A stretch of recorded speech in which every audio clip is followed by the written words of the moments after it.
ایک خاتون نے کہا، مجھے حیرت نہیں ہوئی جب میرے شوہر نے مجھے بتایا کہ اس نے مجھ پر دوسری شادی کر لی ہے، کیونکہ میں اس کی نظروں میں یہ بات محسوس کر رہی تھی، اس کے چہرے کے تاثرات میں۔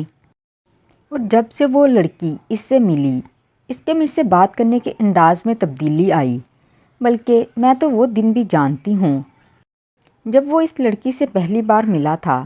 میں ایک عورت ہوں اور عورت کا احساس کبھی غلط نہیں ہوتا، لیکن میں حیران ہوئی جب میرے شوہر کے سارے گھر والے بدل گئے اور جلد ہی دوسری بیوی کے دوست بن گئے۔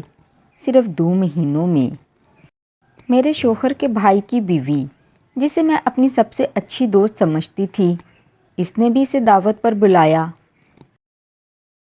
میں اور وہ مل کر اچھے اور برے دنوں میں ساتھ رہے، لیکن یہ سب بھلا دیا گیا۔ میرے شوہر کی بہن، جس نے طلاق لی تھی، اس مشکل وقت میں نے ہی اس کا ساتھ دیا تھا۔ میں وہ تھی جس نے اس کے بچوں کے ساتھ ہر چیز کا اشتراک کیا، یہاں تک کہ عید کے لباس میں بھی میں نے اپنے بچوں کی طرح ان کے لیے چیزیں خریدیں۔ میں نے کبھی اس پر بوجھ نہیں ڈالا۔ میرے شوہر کی دوسری بہن، جو اپنے شوہر کے ساتھ باہر تھی، وہ اپنی ساری چھٹی میرے گھر گزارتی تھی اور مجھ سے مختلف قسم کے کھانے مانگتی تھی، جو میں اس کے آنے سے پہلے تیار کر لیتی تھی۔ صحیح ہے کہ وہ بہت سارے تحائف لاتی تھی، لیکن اس نے کبھی بھی مجھے اپنے گھر دعوت نہیں دی، اور اس نے نئی دلہن کو 2 ہفتوں تک اپنے گھر میں رکھا۔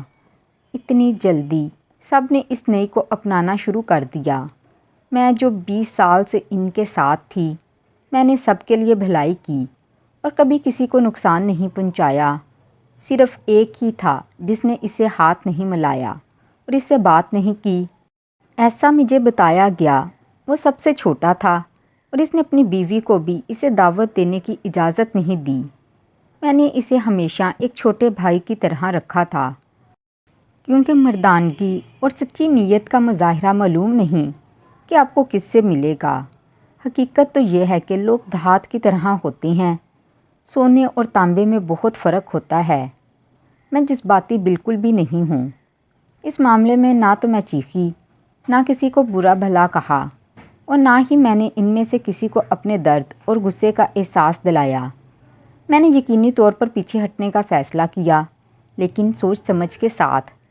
میرے بھائی نے جب اسے یہ بات معلوم ہوئی تو اس نے وعدہ کیا کہ وہ مجھے ایسے لوگوں کے ساتھ نہیں رہنے دے گا جن پر اعتماد نہیں کیا جا سکتا۔ اللہ کا شکر ہے کہ میں اچھی صحت میں ہوں اور ابھی میری عمر بھی زیادہ نہیں ہوئی۔ میں نے اپنے شوہر سے شرط رکھی کہ وہ اسے کبھی میرے گھر نہ لائے، کیونکہ اس نے اسے اپنے گھر کے اوپری منزل میں رکھا تھا۔ میرے پاس اس سے ایک بیٹی تھی جو 13 سال کی تھی اور 2 بیٹے جو اس سے بڑے تھے۔ میں نے ان دونوں سے کہا کہ وہ اپنے والد کے خلاف کوئی سخت رد عمل نہ دکھائیں۔ جو ہو چکا ہے سو ہو چکا ہے، ہمیں پہلے اپنے معاملات کو منظم کرنا ہوگا۔ صحیح ہے کہ میری بیٹی اساس تھی اور اس مسئلے سے کچھ تکلیف ہوئی، لیکن میں نے اسے یقین دلایا کہ غم کرنے کا کوئی فائدہ نہیں ہے، اور میں نے اسے تحریک دی کہ وہ اپنے والد سے وہ سونا مانگے جس کا اس نے وعدہ کیا تھا، کیونکہ ایک دن وہ بھی دلہن بنے گی۔ ہمارے پاس ایک خاندانی زمین تھی جو میرے اور میرے بھائی اور دوسرے غیر ملکی بھائی کے درمیان تھی۔ میں نے اپنے بھائی سے کہا کہ وہ اسے بیچ دے اور مجھے میرا حصہ دے دے۔ میں نے اسے یہ بھی کہا کہ وہ مجھ سے میرے والد کے گھر میں میرا حق خرید لے۔ اس میں کئی مہینے لگے۔ اس دوران میں نے خاموشی کو اپنا ساتھی بنا لیا اور کسی بات پر بات نہیں کی۔ جب میرے شوہر کے بھائی کی بیوی مجھے ملنے آئی تو میں نے اس کا بڑی سرد مہری سے استقبال کیا اور اس سے کہا کہ اپنی نئی دوست کے پاس چلی جاؤ۔ میں نے وہی چیز اس غیر ملکی بہن اور اس کی بہن کے ساتھ کی، اور میں نے انہیں صاف صاف کہہ دیا کہ وہ میرے گھر میں ناپسندیدہ ہیں۔ میں نے وہی کیا جو انہوں نے کیا تھا۔ میں نے اپنے شوہر کے چھوٹے بھائی اور اس کی بیوی کو دعوت پر بلایا، سب کے سامنے۔ ان کی والدہ نے مجھے ان کے لیے بھلائی کی تاکید کی تھی۔ اس نے کچھ مہینے میرے ساتھ گزارے تھے۔ وہ ایک سنہری عورت تھی۔ اس نے مجھے کچھ نایاب آرٹ کے ٹکڑے دیے۔ میں نے انہیں اپنے بھائی کے گھر بھیج دیا، کیونکہ وہ میرے تحفے تھے اور میں انہیں ان کے لیے نہیں چھوڑ سکتی تھی، اور میں نے وہی چیز سارے فرنیچر اور برتنوں کے ساتھ کی جو میں نے اپنے ذاتی خرچ سے خریدی تھی اور جن میں میری ساری یادیں تھیں۔ میں نے اسے صرف وہی چیزیں دیں جو اس کی ذاتی تھیں اور جن پر میرا کوئی حق نہیں تھا۔ یہ سب کچھ خاموشی میں ہوا۔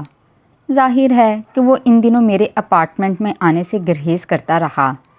وہ اچھی طرح جانتا تھا کہ میں ایک شریف عورت ہوں، لیکن مجھے آسانی سے بے عزت نہیں کیا جا سکتا، اور میں چپ بھی نہیں رہوں گی۔ میرے پاس اس پر بہت سارے احسانات ہیں۔ میرے بھائی نے میرے لیے ایک نیا گھر خریدا جس کی جگہ مناسب تھی، اور میں نے شرط رکھی تھی کہ اس میں ایک دکان بھی ہو تاکہ مجھے کسی کا محتاج نہ ہونا پڑے۔ پھر میرا پیارا بھائی، میرا فخر اور میری حمایت، میرا بھائی آیا اور مجھے نہایت ہی عزت و احترام کے ساتھ میرے نئے گھر لے گیا۔ اس نے میرے شوہر کو فون کیا اور اسے بتایا کہ قانونی کارروائی مکمل ہو چکی ہے، مکمل سکون اور باہمی احترام کے ساتھ۔ سچ ہے کہ جب میں نے اپنی زندگی کے 20 سال اس کے ساتھ پیچھے چھوڑے تو مجھے تکلیف ہوئی، لیکن مجھے مجبوراً یہ کرنا پڑا۔ سب کے سب میرے شوہر سمیت جو احسان فراموش تھے، انہوں نے مجھے خوفزدہ کر دیا اور مجھے خاموشی سے پیچھے ہٹنے پر مجبور کیا۔ یہ اس کا حق تھا کہ وہ اپنی زندگی کا انتخاب کرے، جیسا کہ ان کا بھی حق تھا اور میرا بھی۔ لیکن میں نے محسوس کیا کہ میں اس کے خاندان کے ساتھ اب نہیں رہ سکتی۔